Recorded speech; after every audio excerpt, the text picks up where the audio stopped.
Terus ya. Baik, bismillahirrahmanirrahim. Alhamdulillahirabbil alamin wa bihi nasta'inu wa ala umuri dunya waddin. Tsumma shalatu wassalamu ala asyrafil anbiya'i wal mursalin nabiyina wa habibina Muhammadin wa ala alihi wa ashabihi wa man sara ala nahjihi ila yaumiddin. Allahumma subhanaka la ilma lana illa ma 'allamtana innaka antal alimul hakim. Wa tub 'alaina innaka antat tawwabur rahim. Allahumma faqihna fid din wa 'allimna ta'wil warzuqnal ikhlas fil ilmi wal 'amal ya rabbal alamin.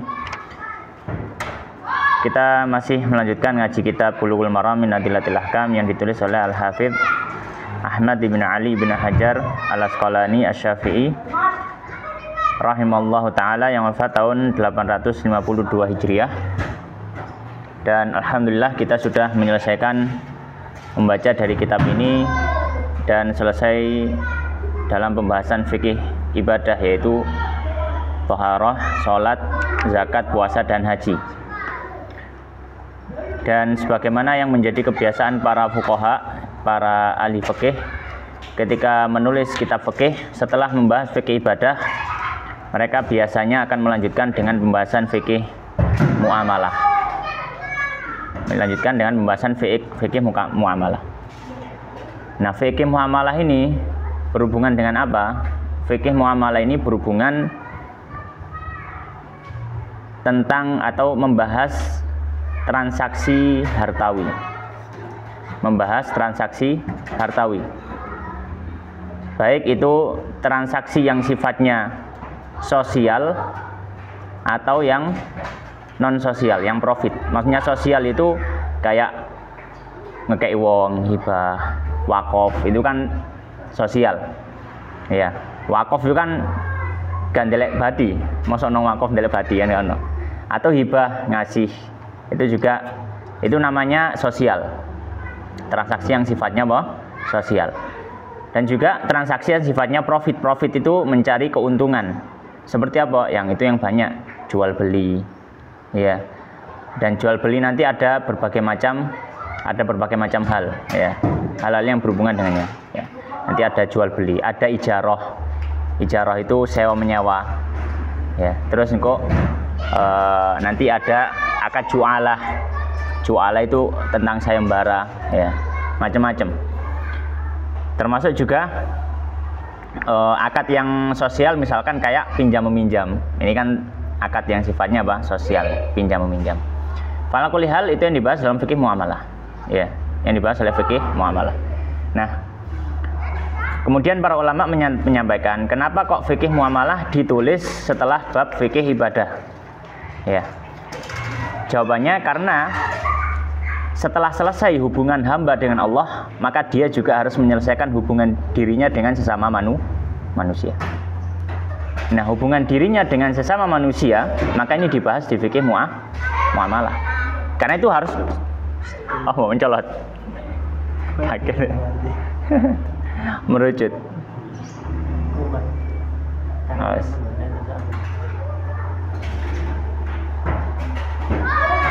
Mati dah. Oke, ya wis. Bisa. Nah, karena di dalam fikih muamalah kita pasti ada hubungan antara seseorang dengan orang lain. Kan nggak mungkin, namanya transaksi kan nggak mungkin dari satu orang saja. Aku nuku barang wae ku dhewe kan, nggak mungkin. Aku tak wakofno barang gue iki. Tiga sapa? Tiga awakku dhewe. Lho ya enggak mungkin lah. Ya. Jadi pasti ada tarafain, ada dua pihak. Ada pihak pertama, ada pihak kedua, atau mungkin bahkan ada pihak ketiga dan seterusnya. Makanya setelah seorang itu sudah menyelesaikan hubungan dia dengan Allah, dan itu dibahas di fikih ibadah, maka dia perlu menyelesaikan hubungan dia dengan manusia, dan itu dibahas di fikih muamalah. Dan fikih muamalah termasuk pelajaran fikih yang cukup penting, yang perlu untuk diperhatikan, apalagi dalam kehidupan seorang muslim. Ya, karena di sini menyangkut masalah halal dan haram, masalah harta yang halal dan haram. Dan bahkan sebagian ulama salaf ketika ditanya oleh muridnya, ya, halla tusannif fi kitaban fi zuhud gitu. Ada seorang yang bertanya kepada gurunya, wahai guru, apakah engkau tidak menulis sebuah kitab yang membahas tentang kezuhudan, zuhud, jadi melatih zuhud dan seterusnya. Maka kata alim salaf tadi, beliau mengatakan, kalau nggak salah ini entah itu Qadhi Abu Yusuf atau Muhammad bin Hasan, ya agak lupa, bisa dicek nanti di kitab Ta'lim Muta'allim. Maka beliau mengatakan, qad sannaftu kitaban fil buyu', saya sudah nulis kitab yang membahas fikih jual beli. Apa hubungannya zuhud dengan jual beli? Maka orang yang zuhud, maka dia memperhatikan dalam transaksi jual belinya. Dia selalu berhati-hati supaya tidak terjatuh dalam transaksi yang haram. Ya, soalnya kalau orang itu makan barang yang haram, maka sudah nggak masuk zuhud lagi. Ya. Maka termasuk hal yang penting ketika kita mempelajari fikih adalah mempelajari fikih muamalah. Kemudian yang terakhir yang perlu saya sampaikan, ya, bahwanya dari semua pembahasan bab fikih dalam fikih Islam, ya, dari semua bab fikih yang ada, ya, dari fikih Islam, pembahasan yang paling luas adalah fikih muamalah. Pembahasan yang paling luas adalah fikih muamalah. Kenapa kok bisa paling luas? Karena model transaksi dan muamalah manusia semakin hari, semakin tahun, semakin bertambah abad, manusia akan semakin modern dan bentuk transaksi macam-macam. Ya, bentuk transaksi apa? Macam-macam. Ya. Zaman dulu nggak ada jual beli online. Jual beli apa? Online. Ya. Zaman dulu nggak ada pekerjaannya namanya konten kreator. Nah, itu kan perlu dikaji. Ini masuk dalam pembahasan apa? Fikih muamalah. Karena nanti dapat penghasilan dari situ. Ya. Makanya kenapa kok dia termasuk atau pembahasan fikih yang paling luas dari semua bab fikih? Karena muamalah manusia itu semakin hari semakin berkembang. Maka ketika semakin berkembang, pembahasannya semakin meluas. Maka ijtihad semakin banyak. Ijtihad semakin banyak. Ya. Oleh karenanya terkadang dalam masalah-masalah yang sifatnya kontemporer, itu di dalam zaman dulu nggak dibahas oleh para ulama, tapi mungkin ada disinggung sebuah kaidah-kaidah yang berhubungan dengannya, tapi nggak disinggung secara langsung karena kasusnya nggak ada. Tapi ulama sekarang biasanya ketika beristimbat hukum sudah khilaf. Sudah apa? Sudah khilaf. Iki apa? Ya. Misalkan contohnya kayak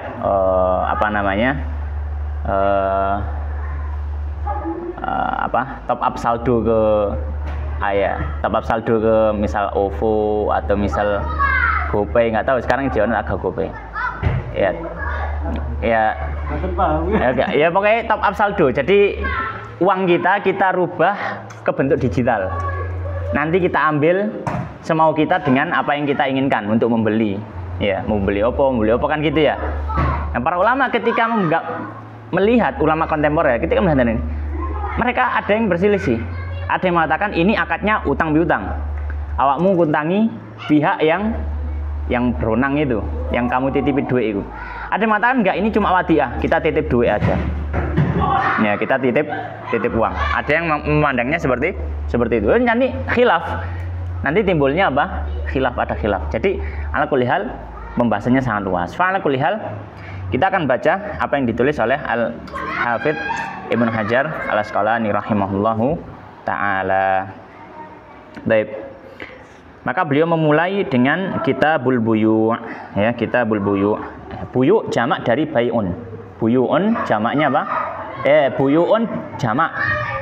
Ya, kata mufradnya bai'un. Artinya apa? Jual beli. Buyu' itu apa? Jual beli. Ya. Buyu' jual beli. Maka muamalah yang beliau singgung pertama adalah muamalah berhubungan dengan apa? Jual beli. Ya. Dan bab yang pertama kali beliau singgung di sini adalah bab tentang syarat-syarat dalam jual beli dan jual beli terlarang. Kalau ditanyakan, kenapa beliau kok langsung bahas jual beli terlarang? Kan gitu. Ini sebuah kaidah yang penting. Hukum asal dari semua transaksi dari semua transaksi muamalah. Hukum asalnya dari semua transaksi muamalah atau jual beli adalah boleh. Hukum asalnya halal. Semua bentuk transaksi. Hukum asalnya apa? Boleh. Ya. Maka ketika misalkan kita ya tidak mengetahui hukumnya, maka hukum asalnya boleh. Sampai apa? Sampai ada dalil yang melarang. Maka ini berbeda dengan ibadah. Berbeda dengan ibadah. Kalau ibadah, maka hukum asalnya tidak boleh orang itu melakukan ibadah baru sampai ada landasan. Tapi kalau muamalah, hukum asalnya muamalah boleh apapun itu, selama tidak ada larangan. Makanya beliau sebutkan larangan-larangan lebih mudah. Soalnya ini berarti selain larangan berarti oleh gampangin ngono. Baik, maka silakan dibaca hadisnya. Karena kita berdiri kita tentang berdiri, kalau berdiri bagaimana syaratnya, lama menyambut akan dilarang darinya. An Rifa'ah bin Rafi' dari Rifa'ah bin Rafi' radhiyallahu anhu an Nabi sallallahu alaihi wasallam ditanya ayu kasbi ayu pekerjaan manakah? Iya, pekerjaan apakah? Pekerjaan apakah yang paling baik? Adalah mengatakan amalur rajuli, pekerjaan seorang laki-laki biadihi dengan tangannya. Wa kullu bai'in, dan setiap jual beli mabrurin yang baik. Rawahul Bazzar, hadis riwayat Al-Bazzar, wa sahahul Hakim, dan musnadnya Al-Hakim. Baik. Hadis yang pertama 662. Qala an Rifa'ah ibni Rafi'. Dari Rifa'ah ibni Rafi' radhiyallahu ta'ala anhu, anna Nabi, bahwasanya Nabi sallallahu alaihi wasallam su'ila, beliau ditanya, ayul kasbi atyab, usaha atau pekerjaan apa atyab yang paling bagus? Yang paling apa? Yang paling bagus. Maka kata Nabi sallallahu alaihi wasallam, qala, beliau bersabda, amalur rajuli, pekerjaan seseorang biyadihi, dengan tangannya. Ya. Pekerjaan seseorang dengan tangannya. Ya, dalam artian ya usaha-usaha, pekerjaan-pekerjaan yang menggunakan tangannya. Wa kullu bai'in mabrurin, dan setiap jual beli yang mabrur. Ya, mabrur maksudnya adalah ya yang diperbolehkan oleh syariat. Ya, tidak ada penipuan, tidak ada halal yang terlarang di situ, ya. Maka ini bai'un mabrur, ya, bai'un mabrur. Baik. Maka hadis ini memberikan beberapa pelajaran yang bisa kita ambil, ya. Pelajaran yang pertama, ya,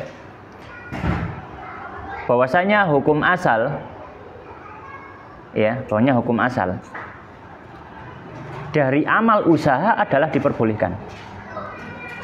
Hukum asal dari amal usaha adalah diperbolehkan selama tidak menyalahi apa? Syariat. Selama tidak menyalahi syariat. Ya. Tapi kalau misalkan amal usaha itu kok menyalahi syariat, nah ini maka tidak diperbolehkan. Itu yang pelajaran yang pertama. Baik. Pelajaran yang kedua, para ulama berselisih pendapat tentang pekerjaan apa yang paling utama. Pekerjaan apa yang paling utama? Ada khilaf pendapat. Dan yang masyhur wallahu ta'ala dalam hal ini, sebagaimana yang disebutkan oleh Al-Imam Nawawi, beliau mengatakan yang paling utama adalah bertani. Yang paling utama apa? Bertani. Kenapa bertani? Karena petani itu dia dia itu bekerja dengan fisik dan hati. Bekerja dengan fisik dan hati. Fisik kudu obah, atine kudu tawakal.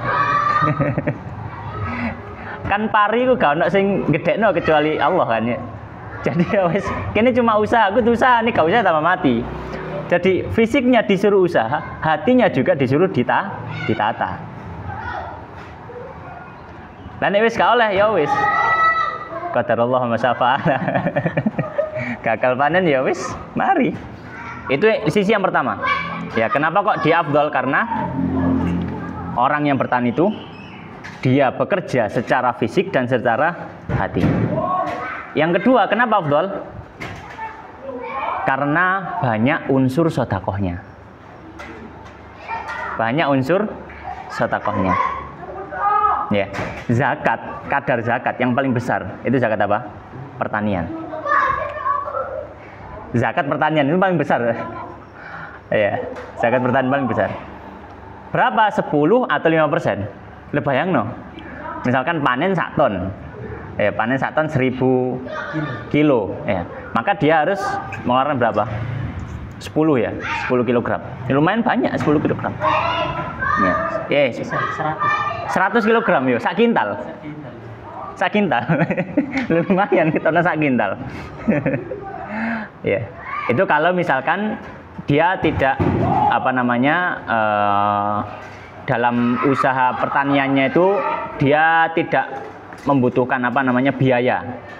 Dijarno ngono ya. Misalkan banyu niyo, banyu kali, banyu wangan gitu ya, karim buka galengan ae gitu. Atau kalau misalkan airnya airnya pakai diesel, ya kudu bayar mes, kudu macam-macam, maka 5%. 5% tapi jake 50 kilo. 50 kilo lumayan. Ya, belum lagi ketika dia bertani ada hewan-hewan yang siap untuk menyantap hasil taninya. Dan Nabi SAW menyampaikan bahwasanya ketika seorang menanam sesuatu tanaman, kemudian tidaklah ada seekor hewan, baik burung atau apapun yang makan makanan itu kecuali bernilai sedekah bagi pemilik tanaman tersebut. Soto kayak wakeh dadi wong tani. Tapi yang nggak berjanji. Risiko gede, ya risiko gede. Fa'ala kulli hal, ini disampaikan oleh para ulama. Ada khilaf mana yang pekerjaan paling utama. Tapi yang dipilih oleh Imam Nawawi yang paling utama adalah apa? Bertani. Wallahu taala a'lam. Ya. Wa Jabir bin Jabir bin Abdullah radhiyallahu ta'ala anhuma annahu qala sami'a Rasulullah sallallahu alaihi wasallam. Allahumma shalli. Mengatakan amal fathi di tahun kebebasan wa di Makkah, ya dia dimaksud di Makkah.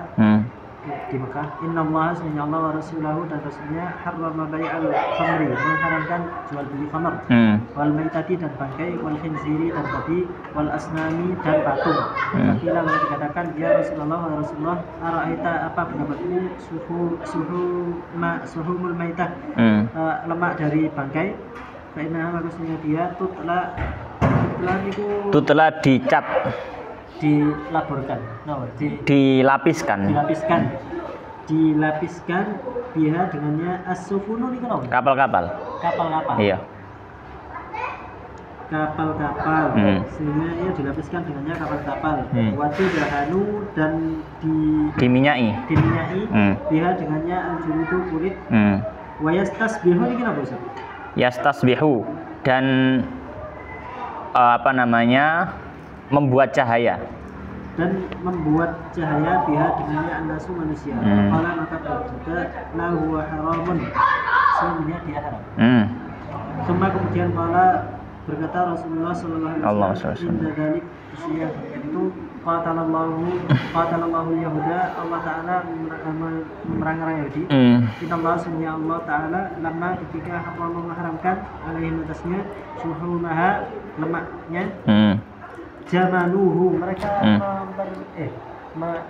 jamaluhu mereka mencairkannya gitu. Mereka mencairkannya, kemudian mereka menjualnya. Fa'akalu, lalu mereka makan sama minahu dari hasilnya. Muttafaqun alaih. Hadis berikutnya 223. Di sini beliau mulai membahas tentang jual beli yang haram. Beliau mengatakan qala wa an Jabir ibn Abdullah, dari sahabat Jabir bin Abdullah radhiyallahu taala annahu sami'a Rasulullah, beliau mendengar Rasulullah SAW yaqulu, bersabda amal fathi, di tahun Fathu Makkah. Tahun berapa? 8. Fathu Makkah itu terjadi pada tahun 8 Hijriah, ya. Wa huwa bi Makkah, dan Nabi ketika itu di Mekah. Apa yang disabdakan Nabi? Innallaha wa rasulah, sungguhnya Allah dan Rasulnya harrama, dengan jelas ya, mengharamkan. Mengharamkan apa? Yang pertama, bai al khamri, jual beli khamr. Khamr itu apa? Khamr itu miras, minuman keras, ya. Mengharamkan jual beli miras. Wal maitati, yang kedua jual beli bangkai. Jual beli apa? Bangkai. Nah, bangkai itu apa? Bangkai itu setiap hewan yang tidak disembelih secara syar'i, itu namanya bangkai. Hewan yang tidak disembelih secara syar'i itu bangkai. Maka kalau bangkai ya nggak boleh dijual. Wal khinzir, yang ketiga jual beli babi. Jual beli apa? Babi. Baik babi konsumsi atau babi hiasan. Kan ono babi sing lucu-lucu ya. Iya, lucu-lucu. Semua babi. Ya. Wal asnam, dan patung-patung. Ya. Pengrajin apa namanya, berhala-berhala ini. Fakila, maka ditanyakan, maksudnya ada yang bertanya kepada Rasulullah, ya Rasulullah, ya Rasulullah, ara'aita syuhumal maitah, apa pendapat jenengan tentang syuhumal maitah, minyak dari bangkai. Jadi kalau ini zaman dulu ya, 1000 tahun yang lalu ya, 1000 lebih tahun yang lalu. Jadi orang-orang itu banyak memanfaatkan minyak hewani. Kan ada minyak, ada dua kan, ya minyak nabati, ada minyak hewani. Zaman dulu orang belum tahu gas bumi, jadi sumber cahaya, gawe apa-apa macam-macam itu pakai dua unsur minyak ini, minyak hewani atau minyak nabati. Nah, minyak hewani ya diambil dari hewan, diambil dari hewan. Maka beliau bertanya, bagaimana kalau syuhumal maitah, minyaknya dari hewan, tapi hewannya bangkai, minyak bangkai. Fa innaha tutla biha suhun, karena dengan minyak itu bisa dicat atau dilapisi dengannya kapal-kapal. Karena salah satu fungsinya minyak hewan ini menguatkan kayu. Kan kena banyu terus kan, supaya nggak gampang kropos, gampang peprek gitu ya, dikasih apa namanya, dikasih minyak itu tadi. Watudhanu bihal julud, dan juga digunakan untuk ngelabur kulit, jadi untuk apa, lotion lah, ada yang dibuat untuk lotion gitu ya. Wa yastasbihu bihan nas, dan orang-orang menggunakannya untuk membuat cahaya. Maksudnya apa? Ya kayak penerangan, ya, kayak penerangan, kayak lampu. Maka kata Nabi sallallahu alaihi wasallam, faqal la, tidak boleh. Wa haram, dia itu haram. Summa qala Rasulullah, lalu Rasulullah SAW bersabda, inda dzalik, setelah itu, qatalallahu yahud, semoga Allah memerangi Yahudi. Ya, maksudnya memerangi di sini adalah Allah melaknat. Jadi bentuk laknat itu kadang dengan bahasa memerangi. Ya. Qatalahumullahu anna yufakun. Ya, itu maksudnya ya melaknat. Allah melaknat orang Yahudi. Kenapa? Innallaha ta'ala, sesungguhnya Allah Ta'ala, lamma harrama alaihim, ketika mengharamkan atas mereka syuhumaha, lemak hewan, lemak bangkai, lemak bangkai, jammaluhu, maka mereka merubahnya di sini maksudnya adalah mereka mencairkan itu. Tsumma ba'uhu, lalu mereka jual. Kan ini duduk lemak lagi, ini kan sudah berupa minyak, nah ini dijual. Fa'akalu samanah, lalu mereka makan hasilnya. Muttafaqun alaih, hadis riwayat Bukhari Muslim. Maka hadis ini memberikan beberapa pelajaran. Pelajaran yang pertama,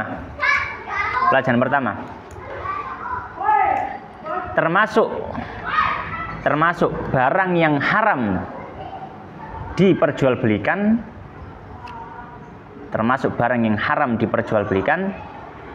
adalah miras, bangkai, babi, dan patung-patung makhluk hidup secara utuh ya. Patung-patung makhluk hidup secara utuh yang dibahasakan dengan asnam. Ya, apa misalkan patung Wisnu, patung Siwa, patung dewa apa, patung apa, ini nggak boleh. Nabi SAW secara jelas melarang hal tersebut. Baik. Kemudian pelajaran yang kedua, ya, Pelajaran kedua. Alasan keharaman.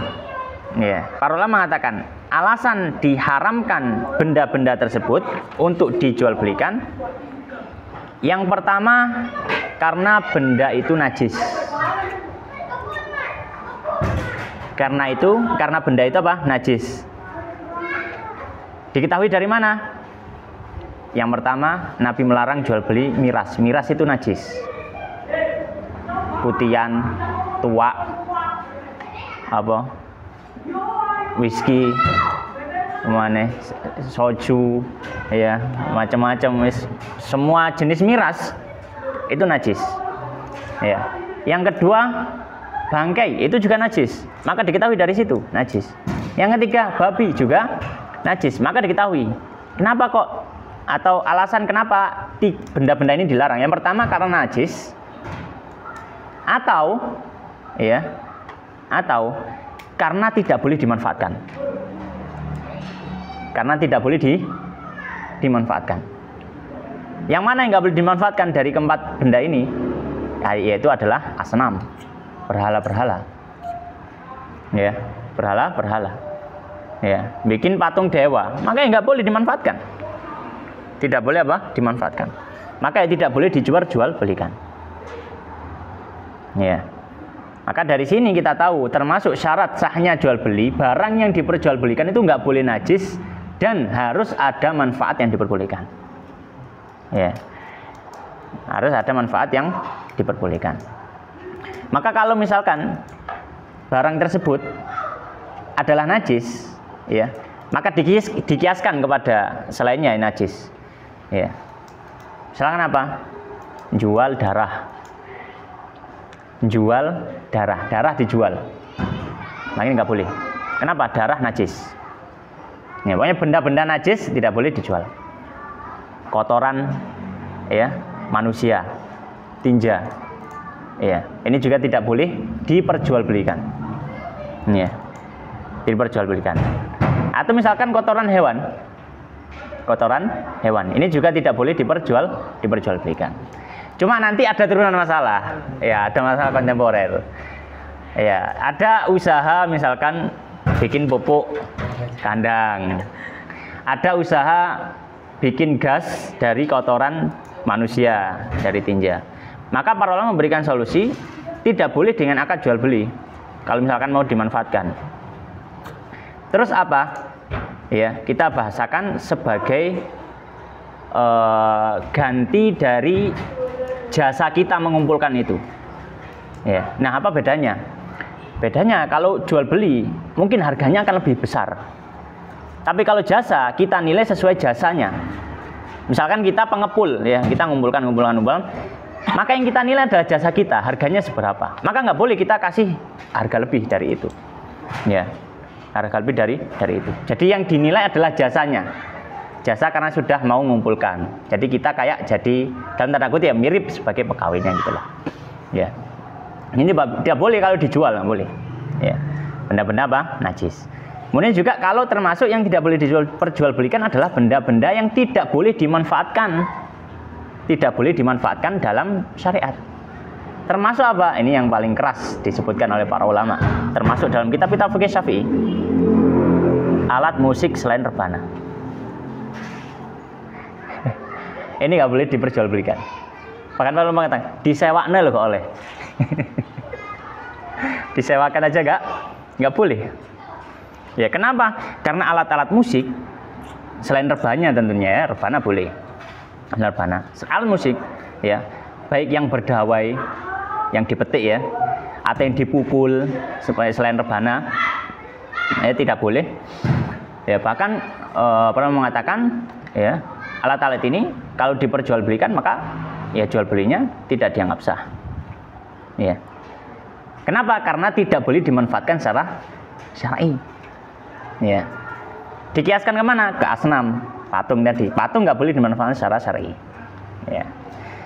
Baik, itu pelajaran yang kedua. Tapi pelajaran ketiga, ya, diharamkan untuk ngakali syariat. Diharamkan untuk apa? ngakali syariat. Seperti yang dilakukan orang Yahudi. Termasuk apa bentuk ngakali syariat? Ganti nama. Ganti apa? Ganti nama. Nggak boleh. Ya. Misalkan dia Homer, jelas Homer, kita tahu Homer. Kemudian diganti namanya. Minuman energi. Tapi dia Homer. Maka tetap ini sudah ngakali syariat. Meskipun kita nggak namai dia miras, kita namai dia minuman berenergi, ini ngakali syariat, percuma. Ya, atau misalkan apa, riba. Ya, riba diganti bahasanya dengan bunga. Ya, supaya orang yang membayar itu dengan hati yang berbunga-bunga. Ya, padahal ya ngempet, ngempet gitu ya. Baik, fa'ala hal itu beberapa faedah dari hadis tersebut. Hadis berikutnya, hadis ayat 3. Berikutnya, Wan Ibnu Mas'ud dari Ibnu Mas'ud radhiyallahu ta'ala anhu qala beliau mengatakan sami'tu Rasulullah sallallahu alaihi wasallam yaqulu beliau bersabda idza ikhtalafa jika berselisih hal mutabayyani dua orang yang berjual beli walaisa bainahuma tapi tidak ada antara keduanya bayyinatun kejelasan. Bayyinah itu bukti. Oh, bukti. Bayyinatun bukti fal qaulu maka atau mungkin bukti atau saksi ya? Saksi. Saksi. Bukti atau saksi. Fal qaulu maka ucapan dulu apa yang diucapkan Rabbus silati pemilik benda atau pemilik barang. Penjual, dalam artian pemilik barang itu penjual. Apa yang dikatakan pemilik barang atau ya tata rokani atau keduanya batal. Ya, saling meninggalkan. Keduanya saling meninggalkan. Atau membatalkan jual beli. Atau membatalkan jual beli. Rawahul khamsah disebutkan wa sahahul hakim dan disebutkannya al-hakim. Baik, hadis berikutnya 664. Qala wa an Ibnu Mas'udin dari sahabat Ibnu Mas'ud radhiyallahu ta'ala anhu qala beliau mengatakan sami'tu Rasulullah, aku mendengar Rasulullah sallallahu alaihi wasallam yaqul, beliau bersabda idza ikhtalafal mutabayi'an, jika berselisih dua orang yang bertransaksi. Mutabayi'an berarti dua orang, di sini ada pembeli ada penjual. Berselisih dalam masalah apa? Dalam masalah harga. Kesepakatan harga. Ya. Kesepakatan harga. Atau misalkan tentang barang yang dibeli. Kita janjiannya nggak spek kayak gini, misalkan. Atau kita janjiannya harganya segini. Terus terjadi apa? Khilaf. Enggak sampai ngomongin, enggak tahu ngomong sama ini. Misalkan sudah khilaf. Walaisa bainahuma bainah, dan tidak ada di antara keduanya saksi. Enggak ada saksi untuk apa? Meneguhkan sing bener iki. Atau enggak ada bukti sama sekali. Wong jenenge akate kurang mari kan. Ya, belum selesai. Maka bagaimana? Fal qaulu, maka hukum asalnya yang dibenarkan adalah ucapannya si pemilik barang. Fal qaulu ma yaqulu rabbus silah, maka ucapan adalah ucapannya pemilik barang, dalam artian penjual. Dalam artian yang dibenarkan di sini penjual. Tapi dengan syarat si penjual disuruh bersumpah dulu. Bener nggak yang kamu yang kamu klaim itu? Maka dia bersumpah demi Allah bahwasanya bener kayak gini. Nah, kalau sudah diterima ucapannya penjual, terus bagaimana, apa yang dilakukan? Apakah harus si pembeli itu harus kudu tuku? Maka Nabi SAW melanjutkan au yatata rokan, atau keduanya boleh batal. Jadi kalau sudah ditetapkan ucapannya adalah ucapan penjual, ya sesuai apa yang diomongkan sama penjual. Maka di sini pembeli punya pilihan. Yang pertama, dia tetap beli dengan sesuai aturan penjual, atau dia batalkan. Ya, dia apa? Dia batalkan. Ya, karena sudah berselisih. Ya, baik. Rawahul khamsah, hadis riwayat yang 5. Wa sahhahul hakim, dan disahihkan oleh Imam Al-Hakim. Baik. Maka di sini memberikan pelajaran. Apa pelajarannya? Bahwasanya ketika ada persengketaan, ada sengketa antara penjual dan pembeli,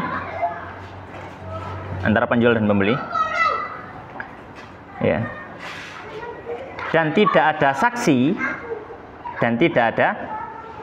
saksi, maka yang lebih kuat adalah pendapat penjual. Yang lebih kuat pendapat apa? Penjual. Dan pembeli punya pilihan, lanjut atau batal. Pembeli punya pilihan lanjut atau batal. Ini pelajaran pertama. Pelajaran yang kedua, hadis ini juga memberikan isyarat. Hadis ini juga memberikan isyarat. Isyarat kepada satu masalah. Masalah apa? Masalah hukum adanya saksi dalam akad jual beli. Apa hukumnya adanya saksi dalam akad jual beli? Maka jumhur para ulama mengatakan hukumnya sunnah. Ya. Ya. Hukumnya apa? Sunnah, bukan wajib. Jadi kita jual beli harus ada saksi. Diisyaratkan dari mana? Di sini Nabi SAW menjelaskan ketika orang itu sedang transaksi jual beli, terus kok nggak ada saksi. Dan Nabi di sini tidak menyinggung bahwasanya transaksi itu langsung otomatis batal, enggak. Tapi masih bisa lanjut kok, meskipun nggak ada saksi. Itu menunjukkan apa? Bahwasanya saksi itu sifatnya apa? Sunnah. Kalau nggak ada nggak masalah. Kalau ada lebih afdol. Kenapa? Karena itu nanti bisa menyelesaikan ini ada sengketa. Demikian wallahu taala alam wa sallallahu wa sallim wa barik ala nabiyina Muhammadin wa ala alihi washabihi ajmain. Kita tutup dengan doa kafaratul majelis. Subhanakallahumma bihamdika asyhadu an la ilaha illa anta astaghfiruka wa atubu ilaik. Wa akhiru da'wana alhamdulillahi rabbil alamin. Wabillahi taufiq. Wallahu taala alam. Bertanya Mas